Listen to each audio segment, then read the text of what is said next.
Sandali lang. Bago mo pa man i-click ang buy button sa Hostinger, kailangan mo munang marinig ito.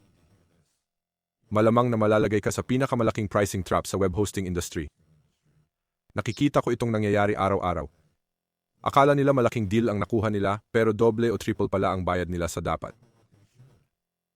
Karamihan sa discount codes na makikita mo sa internet o coupon sites ay peke o matagal nang expired. Nandoon lang sila para sayangin ang iyong oras at kunin ang iyong data. Sa video na ito, ibubunyag ko kung paano talaga gumagana ang hosting pricing model. Ipapakita ko kung aling plan ang bitag at paano mo ito malalampasan sa checkout page. Mayroon akong nakatagong discount code na gumagana at nag-i-stack pa sa kanilang pinakamalalaking sale. Sa katapusan ng video na ito, malalaman mo kung paano makakuha ng pinakamababang presyo para sa iyong website.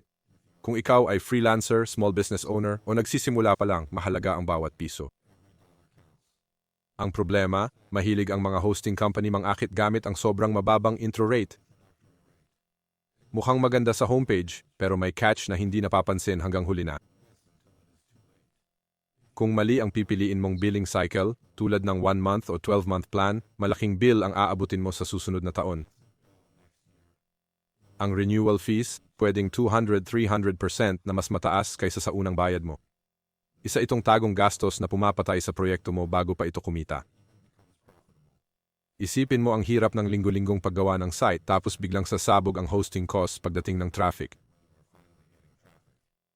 Isa yang lugi na dapat mong iwasan. Hindi lang ito tungkol sa pera. Tungkol ito sa oras na sinasayang mo sa mga invalid code na nangangako ng tipid pero wala namang silbi.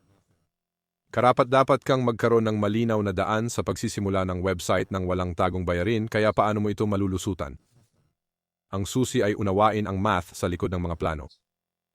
Pagkatapos suriin ang data, ang premium plan ang pinakaangkop para sa karamihan ng mga gumagamit.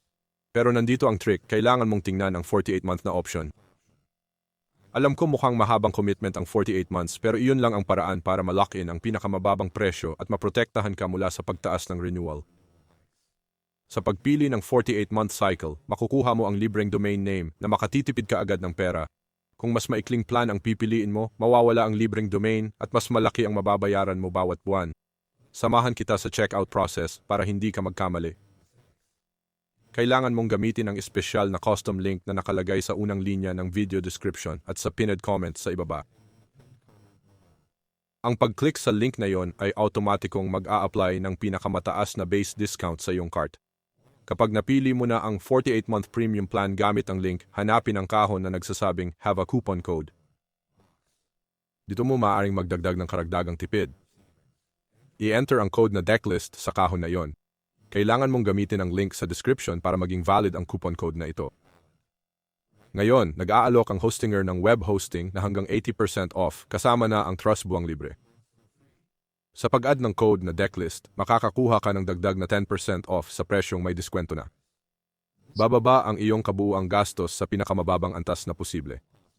Naiintindihan ko na ang pag-commit sa isang hosting plan ay pakiramdam na malaking hakbang.